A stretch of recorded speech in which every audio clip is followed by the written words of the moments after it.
Welcome to the fourth week of the University of Southern California Institute of Armenian Studies deep dive series into Armenia and Azerbaijan at war.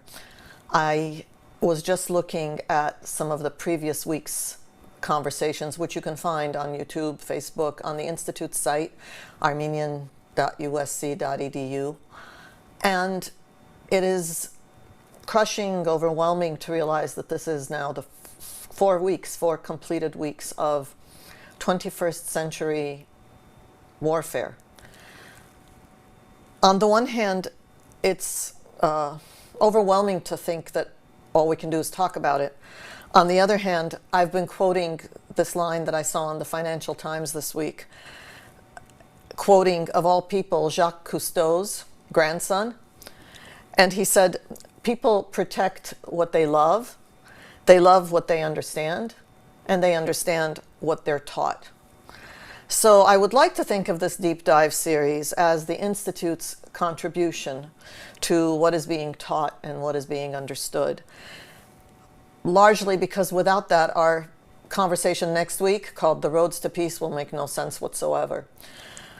Our topic today is the international community, and I'm putting that in quote marks. It's that nebulous, often used term, I use it a lot, to refer to a series of entities of which we have huge expectations. The international community has huge expectations of the international community. And the public question, of course, is, where are they? What are they doing? Who are they? So today, that's what we're going to try to understand, this international community, how it operates, what the public's expectations are, and what their capacities and limitations are. We'll speak about international courts, about the international media, about international organizations, and of course, specific countries. Amongst the organizations, the one we will not focus on is the Organization for Security and Cooperation in Europe, which is the one that is directly mandated with somehow helping the sides, all of the sides, come to a resolution. The foreign ministers of Armenia and Azerbaijan are meeting now, in fact, in Geneva with the OSCE Minsk Group co-chairs. And we, like every other week, wait for a response, an outcome that, in fact, is solid and lasting and serious. Our first guest is, against all odds, Deputy Foreign Minister of Karabakh, Artsakh, Armine Aleksanyan. Until about 10 minutes ago, we didn't know if we would be able to have her on the air. She said that all day they've been under sirens and in bunkers, and Wi-Fi connection is not assured. As she does, she pulls through, and here she is. And I'm very grateful to have her with us to just briefly give us an understanding of not just what is going on there, but really by letting us see you, Armine, you are also telling us that we're there, that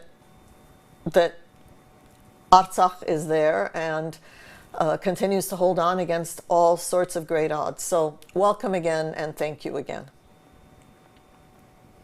Thank you, Salpi Jan. Thank you all for inviting me, and thank you for this opportunity. So, well, as you know, tell us. Go ahead. No, that was it. This is the opportunity. Tell us, where are you? What is the situation? Well, as you have already mentioned, for the fourth week now, unfortunately, we have been under constant shelling. And the war started, actually, we saw it coming in the way of drones hitting the city of Stepanakert, some 10 of them, early morning of the 27th. About 7:30 a.m., whereby everyone was getting ready to have a nice Sunday and a Sunday coffee with friends. But unfortunately, we learned that simultaneously Azerbaijan has attacked along the entire border, the line of contact of Nagorno-Karabakh, more vigilantly on the south and the north. And at the same time, it has targeted civilian infrastructure, civilian settlements, cities like Martuni, Martakert, including capital Stepanakert. And unfortunately, it has been holding on like this for the fourth week now. And as we can see, there is not enough attention, I would say, even though international mass media representatives were on the ground starting the second day probably. But not much action has been seen towards protecting the civilians that were involved in the conflict, meaning from outside, especially organizations like that are there to protect human rights, the very basic right to life, because that's what is happening here. The very right to life of every single Karabakhi citizen is endangered. And the world is silently watching it in inaction and not doing much. Of course, there are a lot of calls. There are a lot of equated calls calling on both sides to stop the violence. As you know, there have been 3 attempts of humanitarian truce, which unfortunately were violated by Azerbaijan minutes after they were announced. And so far, we have not been able to change the situation. Armine, what's the difference between a humanitarian ceasefire and a ceasefire? Well, a ceasefire in general is the one where sides agree to cease all the hostilities with the aim of starting some sort of negotiations. Humanitarian ceasefire is the one in which they agree. The ceasefire is a termless ceasefire. Humanitarian one may have a time frame whereby it is set to allow for the sides to retrieve the bodies from the neutral zone, from each side of the line of contact, as well as wounded, if there are any still alive on that border, on the line of contact. Also to allow for the exchange of POWs and exchange of dead bodies that have appeared on the opposite side of the line of contact. Because if you can imagine, I mean, from day one, corpses are laying down on both sides of the line of contact, and it is going to cause a humanitarian crisis as well, and sanitary one as well. Because if you can imagine, after a while, those bodies will be unrecognizable and they will just add up to the list of the missing in action, which will already have a long list dating back to the first stage of the conflict back in 1990s. Armine, in response to someone's question the other day, I said it appears as if Azerbaijan's end game is not clear, because this sort of constant assault on the one hand, and then expectations that Karabakh and the Karabakh population will somehow agree to Azerbaijan's sovereignty on the other hand, seem completely incongruous. And therefore, to me at least, their end game is not clear. Do you see an end game? Well, the end game, according to Azerbaijan, is basically have Karabakh free of Armenians. That is exactly what it has aimed during all these years, and it had made no secret of this fact. For Azerbaijan, this is a matter of territory. It is fighting to gain the territory. It doesn't really bother about having us on it, and I don't think it considers us to be its citizens, because if you do so, you don't target your citizens, because that's what Azeri president sometimes goes vocal about. On the other hand, I think what it aims to do, it is doing what it has been announcing to do for this long 30 years, nearly 30 years, when it was saying that if it does not succeed taking its lands by negotiations, it will do it through military force. And we have seen many attempts of this happening back in 2016. Also, the June incident this year had shown that Azerbaijan will attempt to reach that aim.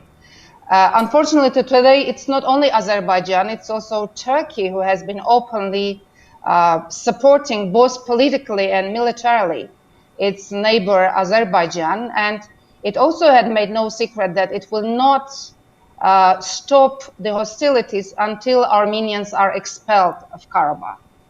And Erdogan went further to say that actually it should continue the job that its ancestors started 100 years ago. So you can see the clear message there. It's the aim is genocide and the gaining of territory. You know, one of the challenges, obstacles before the international media, and I'm going to ask our international media colleagues in that segment, is that when these two issues are conflated, when genocide 1915 is evoked and today's conflict is attempts are made to explain it, that by conflating these two, it becomes unmanageable and ununderstandable for the international community. Am I right in saying that this conflation really didn't begin to happen until this month and this conflict and Turkey's involvement? Well, I think that international media could be divided into a few groups. There's been always the media that had already a cliched attitude to the terminology referring to conflict. I mean, some media were using the OSCE language when referring to the site, when referring to Karabakh as a disputed territory. But when some other media were trying to equate somehow these sites and also trying to portray the picture that is not the real one. I mean, calling it a conflict over a territory. Well, when the conflict started back in 1988, there was no territorial issue at all. So we cannot call it a conflict over territory. Azerbaijan attacked Karabakh without wanting to gain any territory at the time. Let me ask you briefly one last question before the sirens start again. Supplies, life on the ground in Stepanakert specifically, food supplies, just generally the access to what it takes to live, are they available? Is access to food, medicine, water available? There is, of course, thank God that we are trained to actually know how to behave in those situations, because we have civil defense drills conducted twice in a year, so that every single citizen knows where to go, which basement to go when there is a siren, and it's easy to calculate this way which basement has which capacity and how many people they accommodate. So in this way, food supplies are easily delivered. Also medical, I mean, in the very beginning, of course, it was very difficult with the medical stuff, because as you can know, most of the doctors were busy attending the wounded. And volunteers went in to actually visit from basement to basement, see elderly, because in the basements mostly are elderly people who have blood pressure problems, heart problems. So basically it was very well organized in a sense, but at the same time, because the town was hit every now and then and electricity lines were going cut off, the gas supply is non-existent for security consideration. We cut it off so that there are no explosions. Water supply is there, thank God. So in general, it's okay. I mean, you cannot have a shower in the basement, obviously. I mean, it's not the condition one would wish for, but it is safe enough to actually feel more or less safe. But of course, if you're there for 4 weeks, then you really want something more than just, because sometimes it's impossible to actually sneak out of the basement even for 15 minutes. Because you never know, there is no pattern of deliberate fire, because it's just, they may start in the morning, the next day they may start during the afternoon, the next day there may be no hittings or strikes during the day, but all the night they will be just heavily striking the whole city. So you can never guess, it's all about luck. Well, that's not a very good place to end, but I have no choice. I hope luck brings us all peace. Thank you very, very much, Armine Aleksanyan. We're going to move now to talk about the one segment of the international community that possibly is the least understood, and that is the international courts. My guest is Nicholas Koumjian, who has been a prosecutor for 35 years, 20 of those years, prosecuting international criminal cases, including the Cambodian genocide, abuses in the former Yugoslavia, Timor-Leste, Bosnia-Herzegovina, and actually originally a prosecutor here in Los Angeles. Today he's speaking with us from Geneva because I have asked that Nick help us understand all of these courts and names that we throw around, write petitions to, and probably don't quite understand what their role might be in bringing peace and justice, however one wants to define either one in this case. Nick, welcome. Thank you, Salpi. Nick, we've got the International Criminal Court, we've got the International Court of Justice, and we have the European Court of Human Rights. Help us understand each one, please. Where would you like to start? Sure. Well, each of these courts is a different type of institution.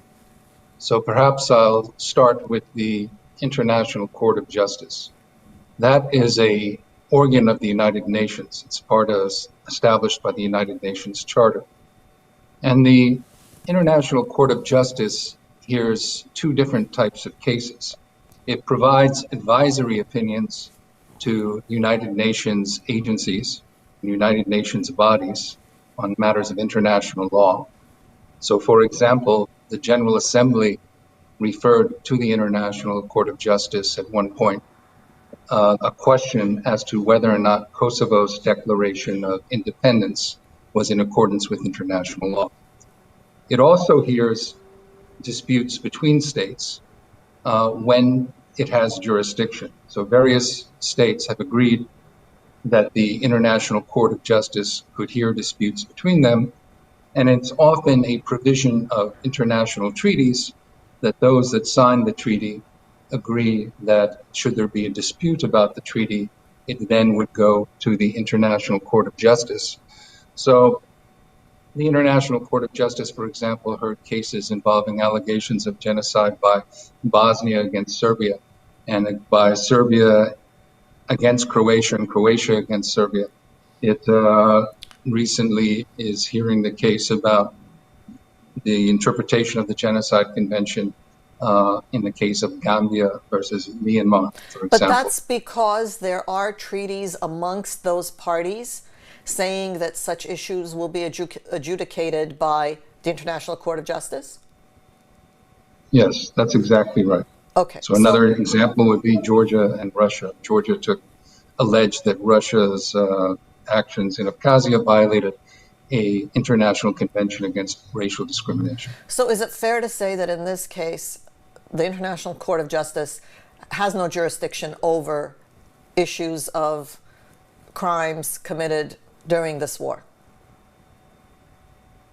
I won't give an opinion about this particular, but it only has jurisdiction when there is a treaty involved, when there's an allegation that a treaty is violated. Okay, and in this case, there are no treaties between Armenia and Azerbaijan. Well, okay. No, I won't ask I won't ask an attorney for opinions. Got it. Okay. What about the International Criminal Court? And the International Criminal Court is a different institution. It's not part of the United Nations. It's a treaty-based institution.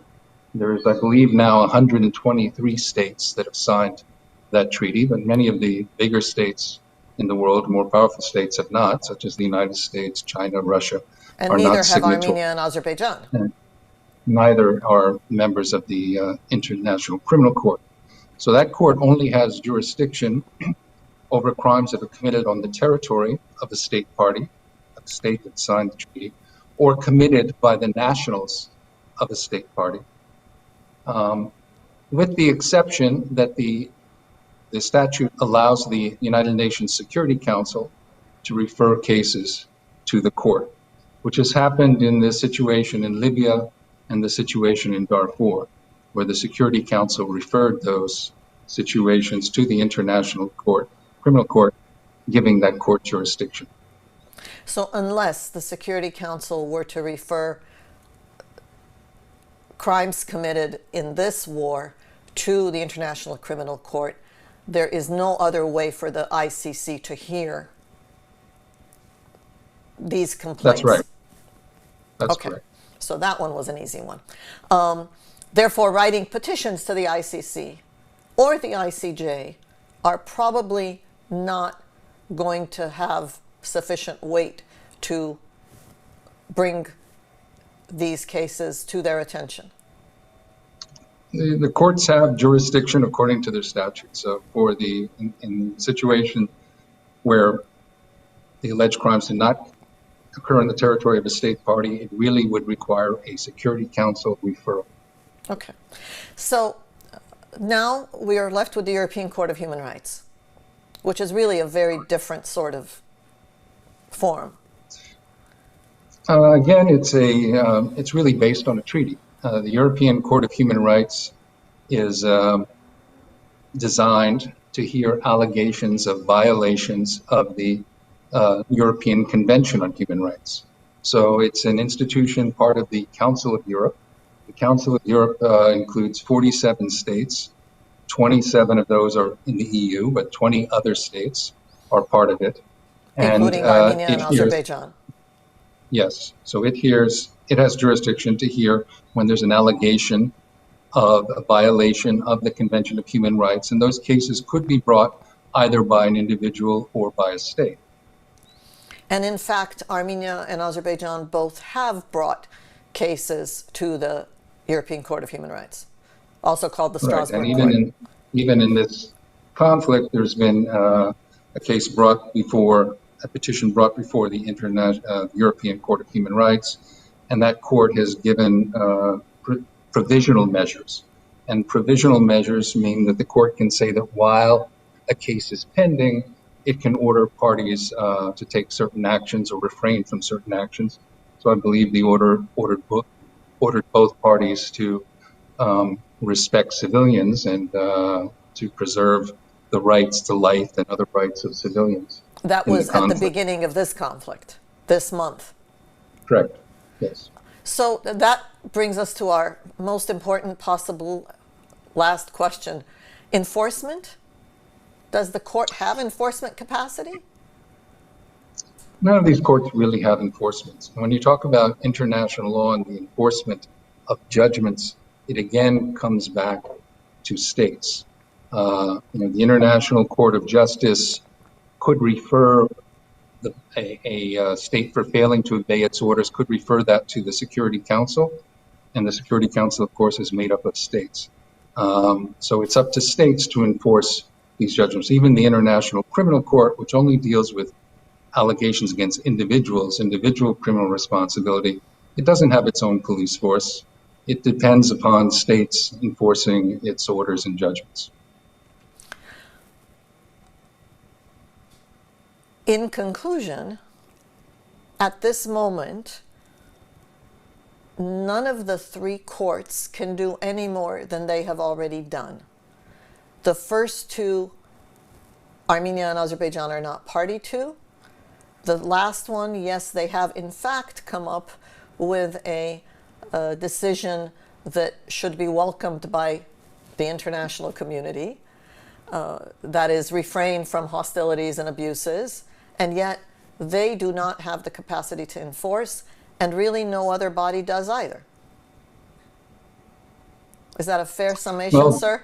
I think it's more or less. It's a fair summation to say that courts can't enforce without states. And that the jurisdiction of these all depend upon states. But there are many instances where international lawyers can get creative and find potential avenues to seek legal redress for various actions. So that's a very, very complicated question. I won't offer any opinion on that, but I would say that the field is open to creative thinking. Well, that's a good note to end on. That was okay. Thank you.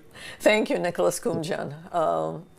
In understanding the international courts and juxtaposing expectations of justice, however one wants to define that, is always a challenge. So thank you for helping us do that. One might say that one way, thank you.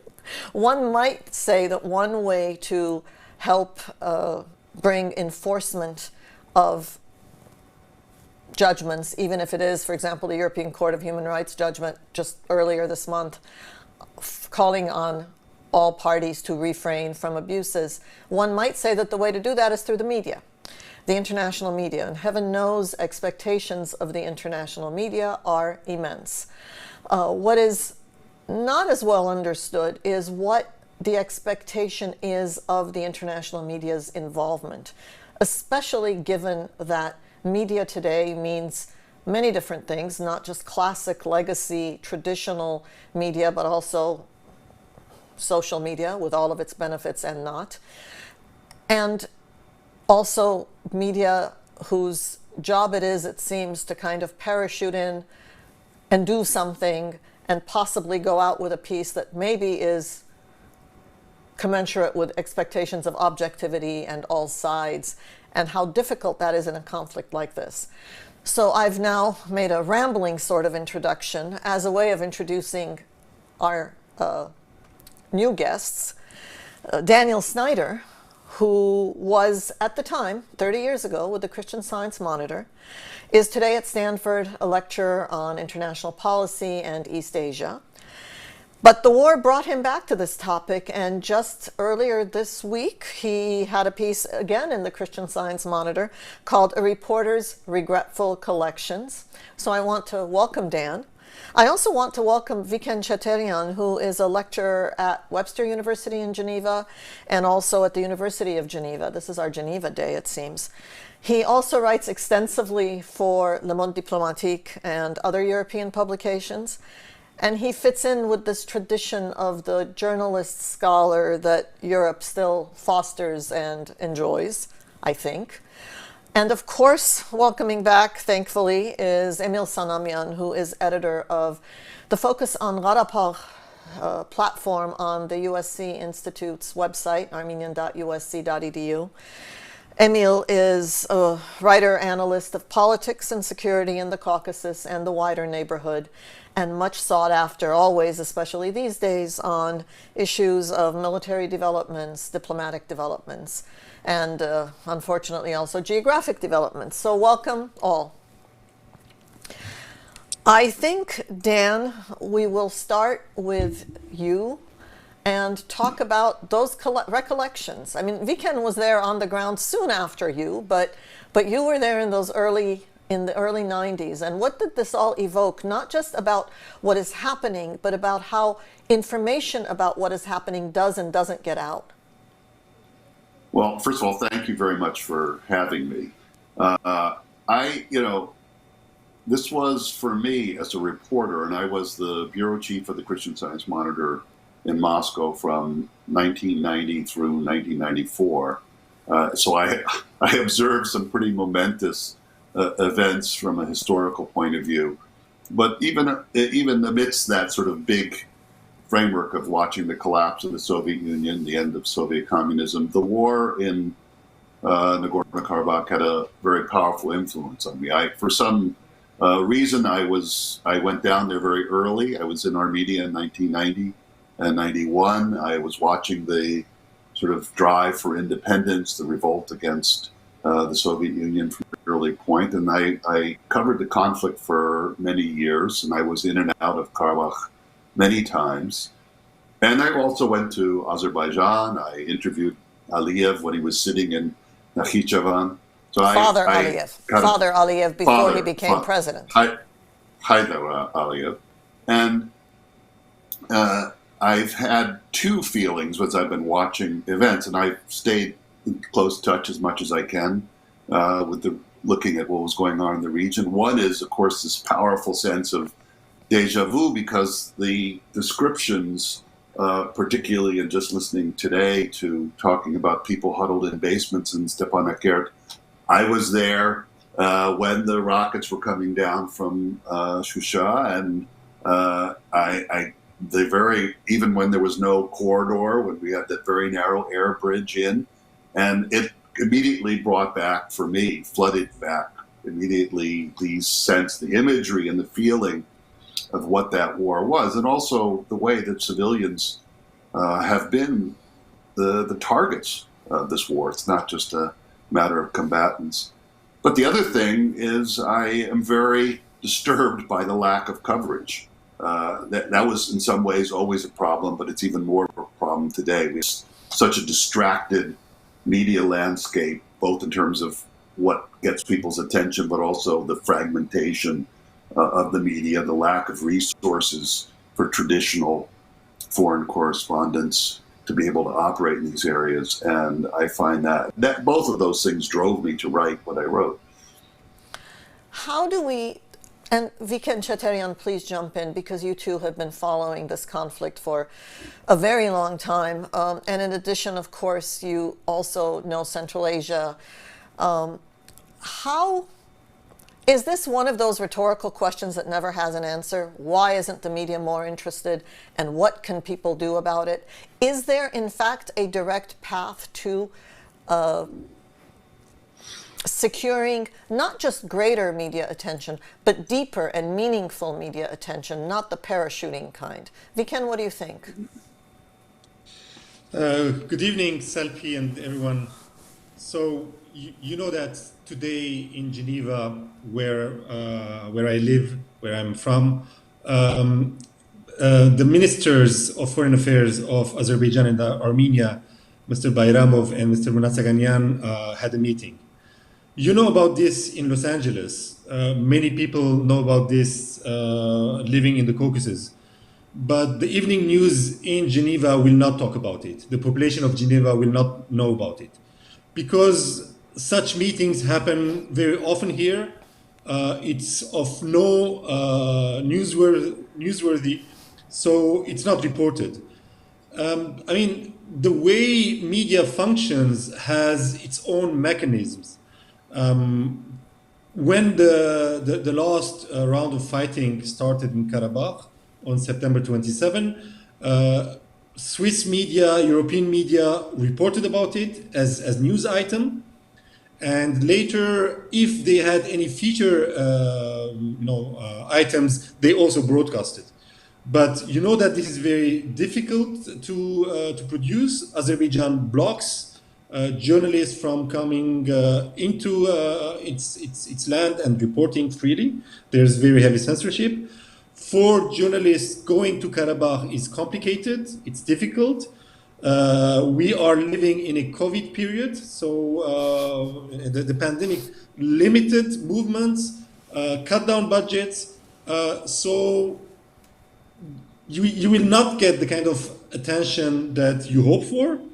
And I should add that the conflicts in the Caucasus, Karabakh, but also some others, did not make it to the big media, with one exception when Russia was involved. The Russian-Chechnya conflict was reported in the West, in Europe and elsewhere, not because of Chechnya, but because of Russia. The same goes for the 2008 war between Russia and Georgia. And the interest there is to follow what's happening with Russia, and everything else is too complicated, too far away, and remains a footnote for international media. Emil, you who follow these like nobody I know, talk about the catch-22 that media wants to go and will give everybody the benefit of the doubt and do meaningful coverage. Not only is this geographically and politically and historically and linguistically complicated, on top of that, there's Azerbaijan's lack of access, right? On the one hand, if you try to go to Karabakh and cover it, Azerbaijan punishes you, they think, by not letting you in to cover from their side. At the same time, if you go to Azerbaijan, access there is limited. Talk about this catch-22 and how it makes the media's life easier, harder? Yeah, no, it definitely makes things harder. Like I said, it's the initial, like Vicken said, the initial challenge is to make your editor interested in reporting something from there, because the story does not involve Russia, does not, even if it involves Turkey, it's not the involvement is not very clear to a naked eye, and especially by reporting it from the Armenian side. So those are immediate challenges you deal with just to get that trip organized, and then on location it's a very challenging security environment. In the first week of fighting, two journalists were wounded, seriously wounded, one from France, one from Russia. So this is it requires commitment to be there and to report it, and like I said, Vicken said, I mean, if it doesn't involve Russia directly, it's very hard to make that a story that's comprehensible. And in this case, especially with Russia being a very sort of indirect player and pretending like it's and it is playing both sides, it's a hard story to explain. The very first thing you said, Emil, the first thing you need to do is convince your editor. I'm going to ask all of you, because you come from very different backgrounds on this. Dan, we're going to start with you. Where is the leverage on that? I'm doing this on the premise that all sides, everyone, the world over, will benefit from more information. So if I start with that premise, where is the leverage to convince an editor that in fact the story needs to be told, not just because of the esoteric justice, human rights, goodness, rights, people dying, civilians, but because this is going to blow up in the world's face? But where do you begin to convince an editor?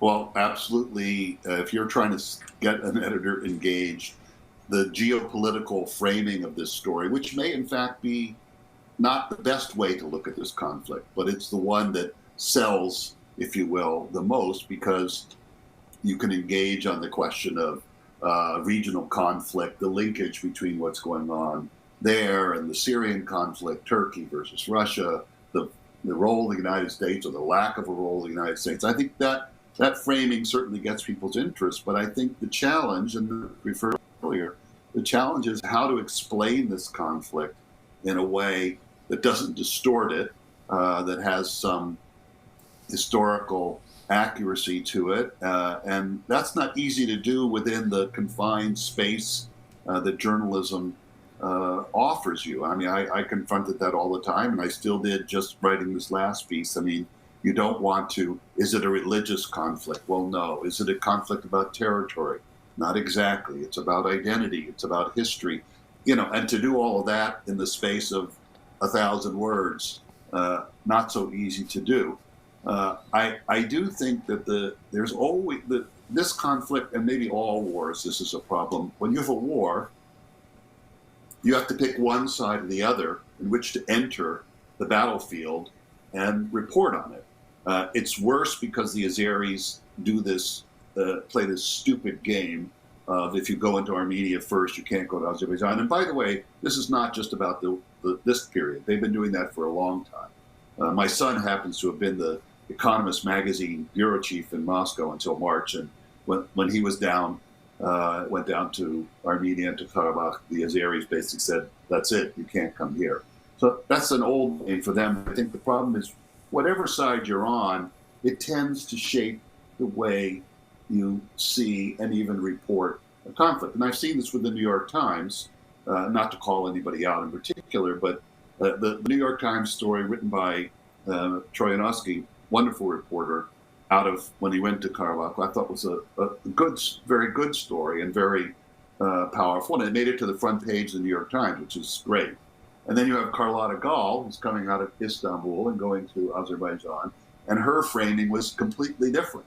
And I think, frankly, not entirely accurate or balanced, but in any case, it does shape the way coverage takes place. And that's just, I think, partly in the nature of war in general, but very much so in the case of this war. Emil, pick up on that and talk about, again, the levers available to impel, convince editors to take this on, especially with social media as a factor to consider. Mm-hmm. Well, another thing to keep in mind, I think, in this particular situation is because of COVID and because of the sort of the slowdown of everything in the world. There has been a slowdown in sort of wars around the world, and there's not been any active combat happening most places that within coverage of international media. So that kind of provided an opportunity actually for a lot of reporters from the West, based in either Moscow or in Istanbul or in Europe itself, to kind of come in to this conflict early on and report it. So I wouldn't, obviously people always want more coverage and more consequential coverage, but I wouldn't say that what the amount of coverage that Karabakh got in the first week was small. I mean, there were a lot of reporters, and especially because the Armenian side is much more open to the access to give access to reporters. There were quite a few reporters that come in, and some stayed. If you look at reporters that have given consistent coverage and not just come in for a few days or a week, two outlets have been particularly notable. Is Russia Today. They've had a correspondent there from second day, I think, fighting, and he just left a few days ago. And he did reporting both in Russian and in English. And another news agency, which is little known maybe in the West, but it's an interesting news agency. It's called Anna News. It was made famous by its war coverage of Syria early on, before Russian involvement. It's a Russian news agency. And they've been on the ground, again, they're from the day two and to this day. They're still on the ground. They have a correspondent that updates his telegram whenever there is an attack on Stepanakert or something, like, and goes out to the front line, etc. So you have some coverage that is consistent, and it's mostly Russian, and some of the best coverage that I've seen so far has been by Russian news media. Absolutely. Some with connected to the government, some with not connected to the government directly, sort of doing more of human stories and doing stories about people who were killed, their families, their friends, etc. So that kind of reporting does exist, and of course it's primarily limited to Russian language reporting sphere, but it does inform the way Russians look at this conflict, and the Russian public discusses it. Vicken, to the extent that in Europe especially there are significant and old diaspora communities, Armenian communities, to what extent does the media, and really print media, but also television, to what extent does the presence of those communities influence the story interest range of the editorial leadership? Does it matter? Of course it does. It's very important. It's huge. For example, when you compare French and German coverage of the Karabakh conflict, there's huge difference. Germany has been largely indifferent. It has been undercovered. Very few reports coming from the Karabakh war zone or background features explaining why this conflict. There's also Turkish influence over the German media because of very important Turkish migrant community living in Germany. On the other hand, in France, you have very important Armenian community or community of Armenian origin, and also you have quite a number of French journalists, editors of Armenian heritage. So these issues are of very, very big importance.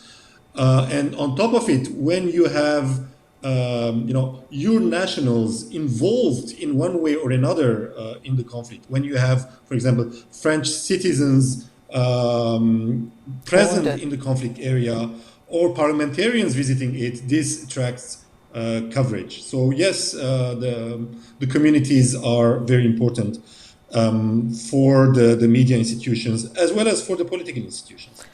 Okay, really, really briefly, just a minute for each of you, please.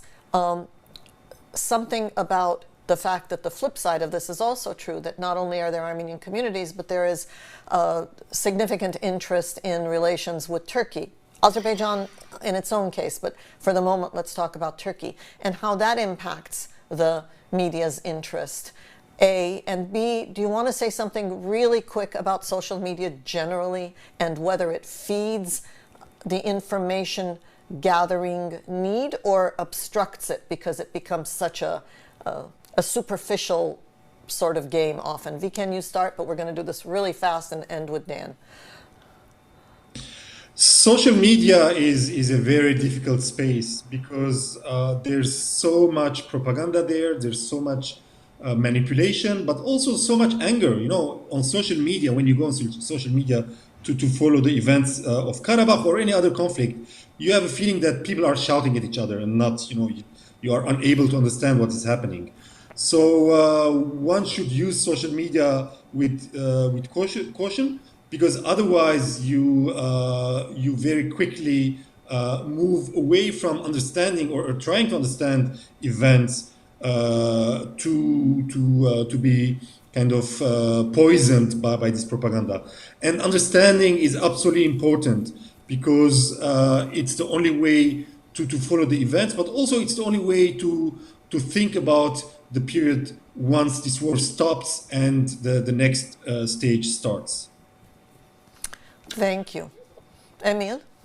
On social media, I mean, certainly social media today is like the cacophony of the world. I mean, it's, you have to be very selective in terms of following people with proven credentials, proven track record of informed and consequential reporting. So in this case, I would say there have been some good things out of social media regarding reporting about this conflict. Two groups that have had track record reporting on Russia-Ukraine war, Bellingcat and Conflict Intelligence Team, which is a Russian sort of partner of the Bellingcat. They both have done investigations into some aspects of this particular war. Bellingcat wrote about the killing of Armenians in Hadrut. That was on video, and there was a video release about that.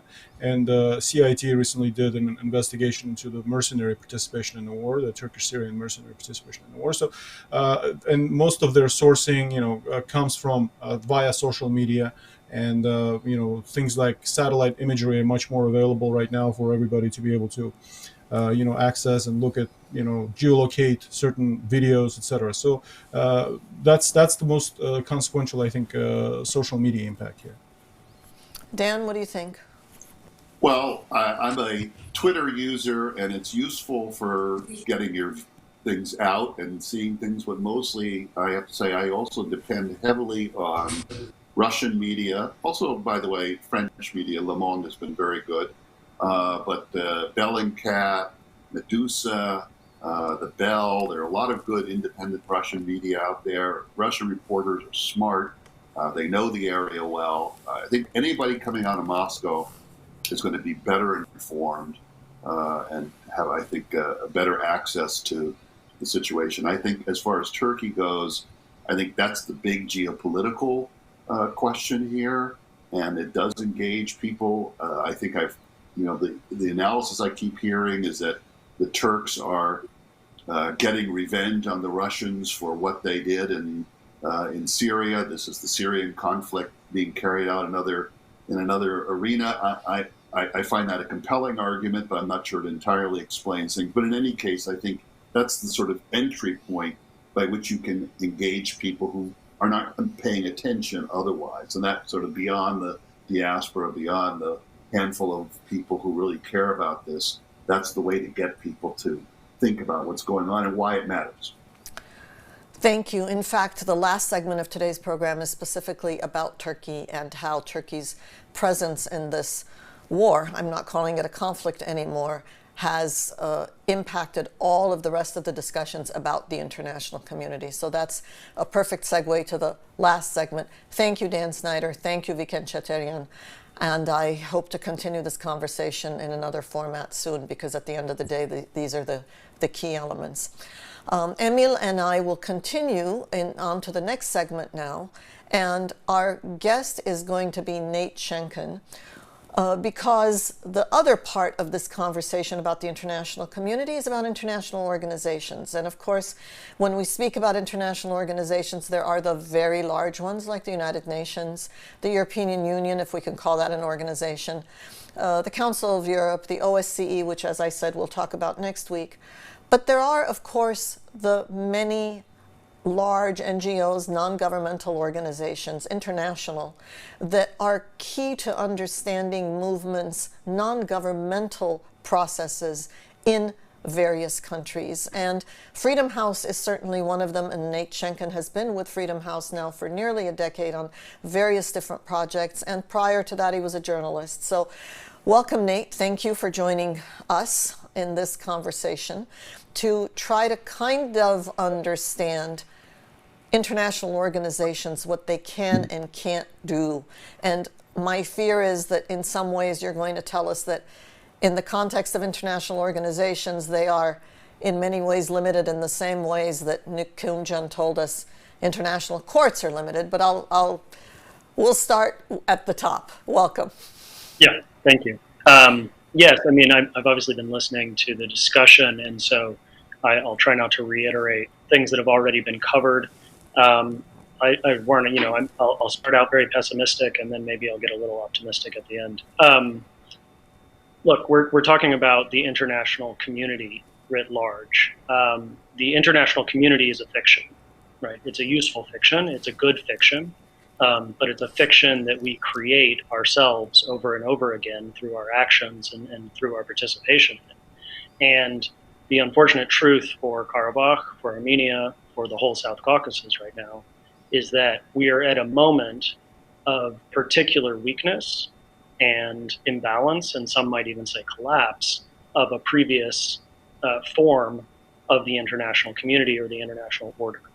We're at a time when there is, at a minimum, a very weak hegemon at the center in the form of the United States, and the institutions that have been built post-World War II in particular, including the UN, are in no fit state to deal with a true war, a war of conquest, which is what we're facing between modern militaries. So to speak about where do international organizations come into that? Human rights organizations and international organizations, their primary role, what we do, is normative. We are, many would say, self-appointed. It's always complicated where you get your authority from and how legitimacy is derived. But, essentially, we play a normative role of urging compliance with laws, domestic and international, and urging compliance with certain norms that we construct and our community constructs. You're going to have to open that up. What does that mean? Sure. That means that, so in the case of a war, of course, there are laws of war. And so you've seen this already, right, in Amnesty's statements and reporting on violations of the laws of war that have happened, that they believe that they were able to confirm up to standards that they think were adequate. The same with Human Rights Watch's work on the conflict. Some organizations are better positioned to do that work by dint of experience. These are complicated, to some degree, technical matters, frankly. And they are also, the discussion that was had about media previously, these are subject to the same restrictions and the same difficulties that those institutions face as well in terms of access, resources, COVID, the ability to travel. Nobody goes into NGOs to make money. People might say they get there to be famous, but these are not organizations that have big budgets. So if we leave those circumstantial pieces out of it, the COVID, resources, budget, let's talk about access. Because at the end of the day, what makes journalism legitimate is that you are in fact on the ground writing about something you are seeing rather than sitting at home and opining. So in the case of especially human rights organizations who are now being damned left and right in Armenia and Karabakh and Azerbaijan, where are you? Yeah. Where are they? What are the limitations? Well, I mean, so setting aside, as you said, very large things, including COVID, including that it's a war zone. Setting aside those, and I can't speak for other organizations. I mean, Human Rights Watch has been in Karabakh. My understanding is they're probably in Azerbaijan now. I can't speak to their access there, whether they are or aren't getting it, but I assume they're there or trying to be there at a minimum. I would really stress for the community of people engaging with this or asking where are they, Of course, the public statements are what everyone knows, the public statements and reports. That is probably 20% of what human rights organizations do day to day is public, if that. It's of course what people are going to know you for and what things are going to get remarked upon, but it is not it is not representative necessarily of what's happening behind the scenes or the kinds of engagements that people are making in other What formats. happens behind the scenes? What are the conversations, direct conversations with policymakers, depending on the organization and where they're situated and who they have strong relationships with, whether that's in the United States or in Geneva or in Brussels or in typically Western capitals, obviously, although some have better access in other capitals, depending on their composition. So those direct conversations that are happening with parliamentarians, Congress members, or their staffs, let's be more realistic, or with executive branch members, members of the executive branch of these different countries. I mean, that's all happening. It's not. What can be said in such conversations? Where's the leverage? What can be said other than this is bad, you shouldn't do it? And that's the problem, right? So this is and this is the pessimistic part of what I wanted to say. I mean, this is the problem, and it's the problem that everybody's been talking about, is that this is a war conquest.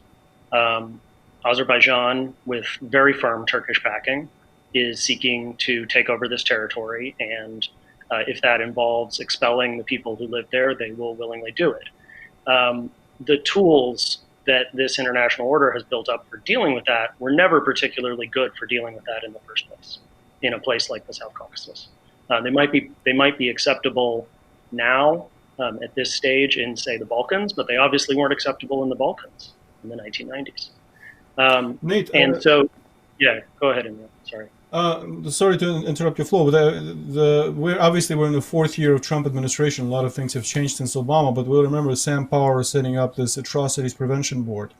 Are you familiar with its work at the time or since? I mean, does it still exist? It seems like that would be the appropriate sort of mechanism to react. Well, yeah, I mean, I can't go into, I don't know the exact state of it at this point. My understanding was even under the Obama administration, it got set up, but barely kind of came into being. And certainly within the kind of levers of power within the U.S. government, this board, Atrocities Prevention Board, which was intended for this kind of scenario, failed to kind of generate adequate bureaucratic leverage to become a standard part of the toolkit. I mean, the problem in the U.S., so when you're advocating in the U.S., of course, as everyone knows, right at this stage, is that this administration, in the best of times, was pretty incompetent in foreign policy and very open to manipulation and distraction. And these are not the best of times. This is 4 days before an election. Azerbaijan and Turkey know that. They started the war with that in mind. And that's the unfortunate trajectory of this for the next several months vis-a-vis the United States, is that there will not be a firmer hand at the wheel until at best January 20th or whatever the date of the inauguration of a different administration is. And so to go back to this question about human rights organizations, there is a problem of what do they advocate for and for whom do they advocate? Obviously, we're advocating for ceasefires. We're advocating for a return to negotiations. Everyone is stringently and stridently opposed since the beginning to the war and to, in particular, the targeting of civilians, but also the use of war as a means to, quote unquote, reclaim territory. But we don't have divisions. We don't even have ambassadors. We can sometimes talk to ambassadors, but that's what we can do, and that's what we are doing. The fact that so much of what is happening now is directed at civilians, that whatever conventional war ever meant, this isn't it, and the fact that whatever comes after a war like this is going to have to address these violations, these humanitarian law violations. How does a human rights organization contribute? Is there a mechanism to contribute to whatever happens next? Because otherwise, it seems to me we could easily not have our conversation next week about the roads to peace, because how do you get to peace when this kind of wound isn't even the right word, has been inflicted? Well, I mean, I think there's two different questions there. So I think the first question, I'll come to second, about after post conflict. The second question to come to first about how do you stop it, and this is the more optimistic part of the optimistic pitch I wanted to make, is that none of the tools that we take for granted now, or that we acknowledge now as the international community or as the international order, all of these emerged from conflicts. They all emerged from major crises of security and, in many cases, war. And that is where we got them. And so it is, I think we should stop thinking, if the tools that we have now aren't working, we should start thinking about what are different ones and new ones that would, and not assume that the only set that's available is the ones that exist. We created a whole set of institutions from 1948 through all the way up until 1991 and beyond to deal with many of these things, and those may be breaking down now, but you can make new ones, or you can adapt the ones that you have already, and that's what we need to be pushing on, is figuring out ways to go beyond the framework, because the framework isn't working, and we all know that, and we all see that every day. On the second question, sorry about the post-conflict. I mean, certainly gathering evidence of violations, human rights violations, is critical. It's very important, especially for accountability and justice after the fact. All of that is crucial right now, but I think I would say most would agree that at this point, the most important is to stop the fighting. Well, Emil, unless you have a question for Nate, I think we will say thank you and move on to Turkey. But feel free to ask. I will ask Nate a question. I mean, obviously, Freedom House focuses on the democratic development. Well, how do you think this is going to impact Armenia? And I mean, it's hard to talk about democratic development in Azerbaijan, but I mean, people are genuinely worried that after this war, especially if it's seen as a victory for Ilham Aliyev, I mean, it's only an opening for him to sort of impose even more restrictions. I mean, how do you see that impacting the situation in those countries? Yeah, I mean, certainly it's a serious concern. We've seen in Azerbaijan, the BBC Russian service had a very good article on this, I think, yesterday, the way in which the war has really marginalized to some degree, civil society, and to another degree, many civil society figures are embracing reform in Azerbaijan. And that's disheartening, and that's certainly, I think, reflective of just how deep the nationalist sentiment runs right now, and how hard it's going to be to have a more democratic opening. I think, this kind of war is very bad for Azerbaijan's democratic development. It's very bad, of course, for Armenians.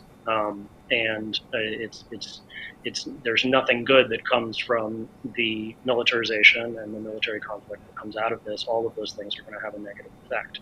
I'm hesitant right now to go kind of further down that road, because I don't want to get too grim. But certainly, we're also all aware of the discussion that's come around the message that Russia is sending specifically to Pashinyan by allowing the conflict to continue, by allowing the war to continue, and how that could play out in Armenian domestic politics. There are people here who know that scenario much better than I do. But certainly, I would agree that seems to be part of the message Russia is sending. Oh, I should have stopped when we were slightly ahead. Now we're just farther behind. Thank you, Nate Schenkkan of Freedom House. Thank you for your insights, and I'm sure we'll have an opportunity to speak with you again soon as well. Now, as we're speaking about the international community in all of its aspects, at the end of the day, it all comes back, this fiction that Nate called it, really comes back to individual states. That's what Nick Koumjian said, talking about the courts as well. At the end of the day, it comes back to specific states and their interrelationships. And the reality of this conflict now, in the form of this war, is that Turkey is now an equal player with Armenia, Karabakh, and Azerbaijan. And in that context, when we speak about the international community, we are now speaking about all of the relevant states' bilateral relations with Turkey and how that impacts the calculus, the expectations, the limitations for what can be done through Turkey to limit, to stop the assault on Karabakh. and to move on to meaningful conversation. In order to have this difficult conversation, especially today when on top of everything else there's now a very significant earthquake in Izmir, Smyrna, I'm really grateful to Yavuz Baydar, longtime journalist, analyst, who is now editor of Ahval News online, which is one of the few sources, together with Al Monitor, that really offer us an inside understanding look at what is going on in a very complicated country. Yavuz, thank you for joining us. We have, I thought we had 20 minutes. We have about 15, 18 minutes to understand the whole world's relationship with Turkey and Turkey's with the whole world. You think we can do this?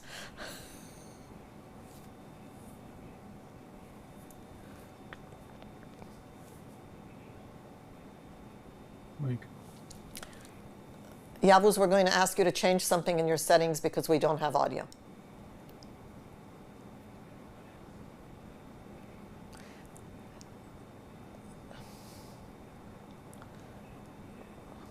Yes, I think you found the culprit there.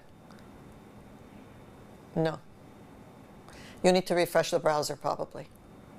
Look, I've become a tech genius.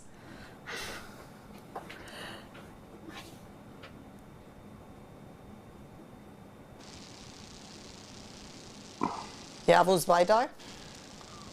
Can you hear me now? Yes. Yavuz? Let's try this. What do you think? Can we tackle all of the Turkey-world relationships within the 15, 18 minutes left? Can you hear me now? Yes. Yes. Oh, you can't hear us. That's the problem. You cannot hear. I cannot hear you. Yeah. Jesus, let's hear this one. Oh, now we can hear you. So be careful what you say.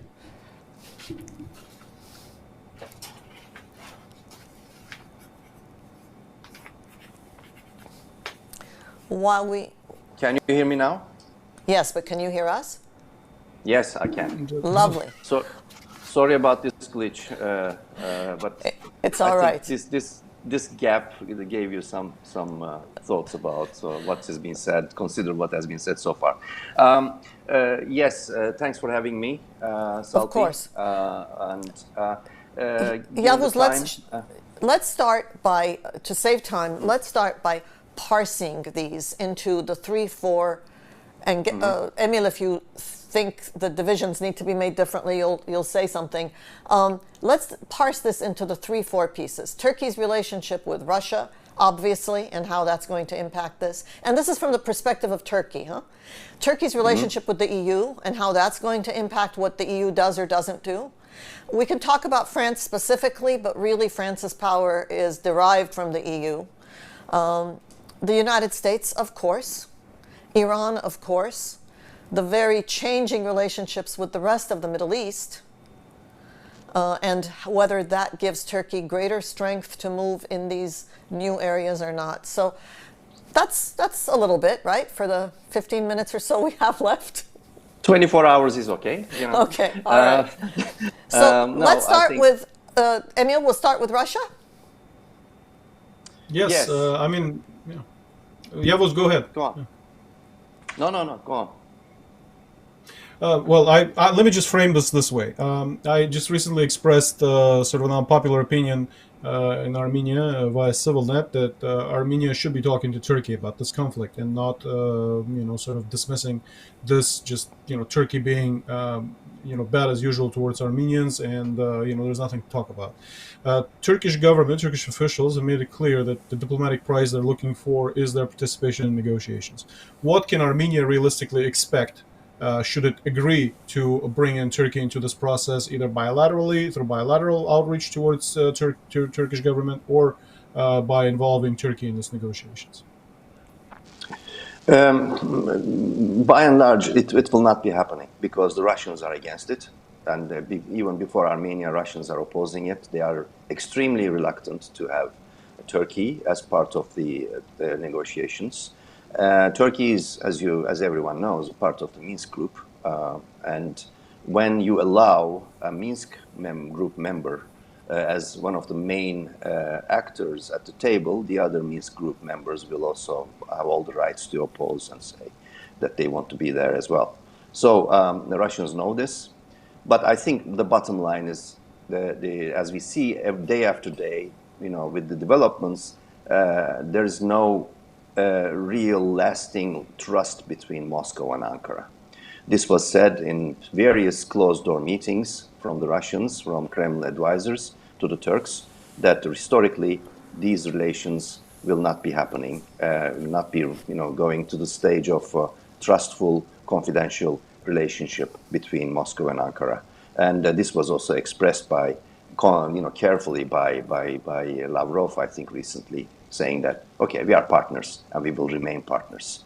So I think this will not be happening, and Russians will have the ball, and the issue is rather what the regime in Ankara will continue to do vis-a-vis Azerbaijan. That is the question mark, because overall, going back to your question, I think, Salpi, is what we are dealing with is the wild card in all the conflicts now encompassing the region, wild card, and the state that's showing all signs, increasingly so, of a rogue state. Unpredictability being the main component of it, and unreliability being the second component of it. So, Yavuz, that is raising the question mark. So, if your answer to Emil's question is that whatever Turkey's desire is, it isn't going to happen because Russia's not going to allow it, but Turkey still is holding quite a few explosive, dangerous, violent cards, and they're using them every day. So, rogue state, unpredictable, nevertheless, it has come into this, and honor and pride drive President Erdogan. So where does this go if it doesn't achieve its diplomatic end? It will go in circles until the result of the American elections is clear. It's going in circles, and it's the Karabakh conflict is being the last stage of this going in circles phase. This is what the rogue state regimes do if they are involved in a, mired in the economic decline, which is happening now. Today, for example, the IIF, the International Finance Institute, I think they said Turkey is entering into a deep recession.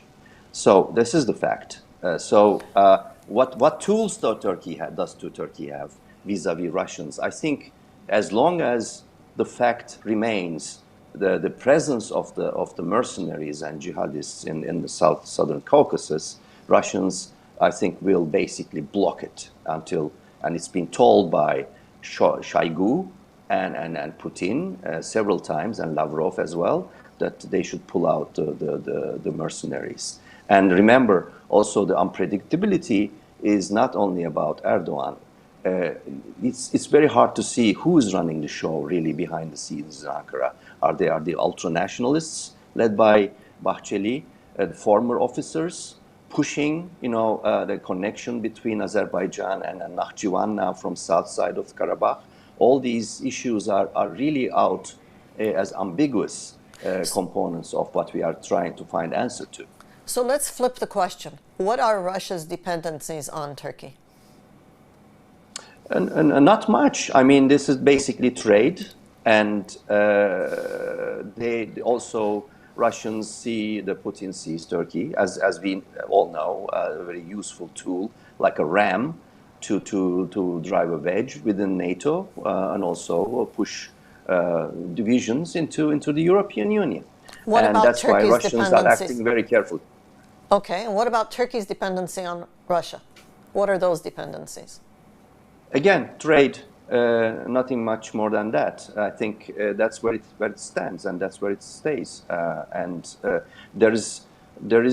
Turkey is playing a sort of an assertive or aggressive, rather, foreign policy, basically to stand in the between in order to keep and enlarge its trump cards against the upcoming American administration. That's why it's not approaching too much into the Russian sphere, and Russians don't want that either. And this dependency is basically a sort of tactical dependency rather than strategic sort of vision of Russia and Turkey coming closer than what they are now. And there are very many issues like the issues in Syria, which they really they stand face to face with. And also in Libya, Turkey lost basically at the moment. So this is a very, very delicate relationship where Turkey basically doesn't have anything and trade, ongoing trade. So it has nothing to lose, you're saying? It has nothing to lose by continuing down the road it has chosen? At the moment, no. But, as everyone knows, now everything is now indexed into who will come out winning in the American elections. Europeans know that.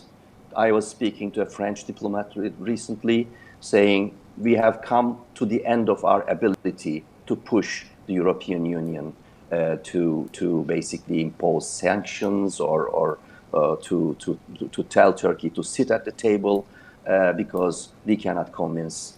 We have run out of steam, so to speak, to convince our Germany and Netherlands and even Austria to come to terms with what we want to do, how we want to deal with Turkish attitudes, stand.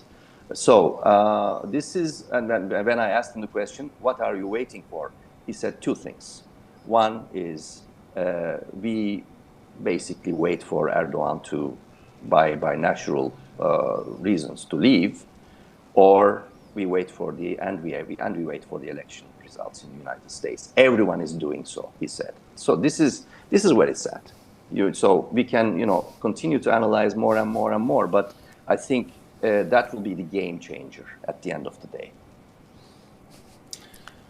If we look at, if we have a little bit more time, if we look at it though from the perspective of even the American involvement, sort of American disengagement from this part of the world started under Obama, right? It didn't just start with Trump. So if Biden gets elected and starts to get into the game, it's probably going to take some time. So we'll have some more time of sort of Russia and Turkey. And what Dan Sneider was talking about, the situation with Turkish involvement in Karabakh is very much a mirror of Russian involvement in Syria. So Russians came in with their missiles and their mercenaries. Turks have now come in with their missiles and their mercenaries. Now, some element of an end game had been reached in Syria, where Erdogan previously announced a plan to get rid of Assad, but eventually sort of got into some kind of an arrangement where ceasefire has been reached. What is it going to take to get something like that in Karabakh? In terms of what? In terms of Turkish support for being ceasefire. pulled out of the game? No, the Turkish support for ceasefire. I mean, they're not going to pull out. They're going to be right next to it. Whether they're even if they're not going to be directly participating, they could be directly participating next day.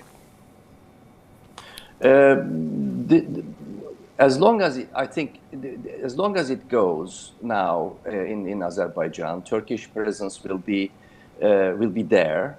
But I think, given the conditions now, Turkey will not be the main player to change the conditions more into the favor for Azerbaijan.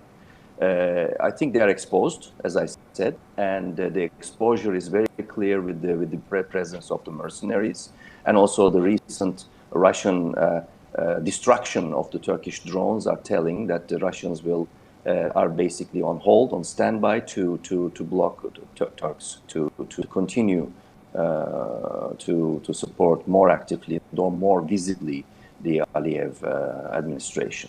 So I think the main issue is the sanctions and blockage of the European Union, particularly now with the Greek pressure to French and Germany particularly, and Italy and Spain to stop providing arms, follow the example of Trudeau in Canada.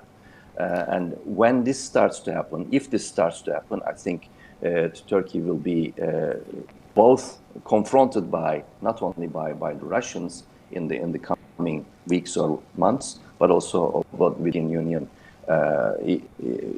emboldened by the election result in the United States. So the Erdogan knows that he will have to go in circles, and this is. I know. Don't forget also that there are two more ambiguities regarding Azerbaijan, emboldenment of Azerbaijan, if you will. That is Israel, and that is the ambiguity of the United States through energy. And Israel's role in continuing to provide arms to Azerbaijan is also something to consider. So it's a very complicated picture. Yes, and we thank all of you today for helping us make it even more complicated. But I think unless those complexities are truly understood, it's the creative people that Nate Schenkkan referred to are not going to be able to find new ways, new instruments, new mechanisms out of what has become a very old-fashioned kill or be killed war. Thank you, Yavuz Baydar, for a perspective on trying to understand Turkey, Erdogan's Turkey. And thank you to all of our guests today for contributing to a conversation that at a very difficult time. We will continue this conversation at this point with one more week in mind. Next week's program we have called The Roads to Peace. I hope to God that it is a timely conversation next week and not an absurd one. And we will continue to ask you to follow the information that the Institute of Armenian Studies at the University of Southern California makes available, particularly through the Focus on Karabakh portal on the USC site that Emil Sanamyan edits, where there are daily updates as well as the whole historical compendium of documents by official international community institutions and organizations over these 30 years. A special thank you to Armine Aleksanyan, who joined under the most difficult of circumstances to offer us a picture of what is going on the ground. Thank you to all of our guests, Dan Sneider, Vicken Cheterian, Nate Schenkkan, Nick Koumjian, and of course Yavuz Baydar. Thank you, Emil. We will see you all next week. And in the meanwhile, please tell your friends, YouTube, Facebook, the Institute's website, as well as the Institute's podcast, Unpacking Armenian Studies. You can find all of today's conversation and the conversations of the last 3 weeks there. Thank you for following the Institute of Armenian Studies.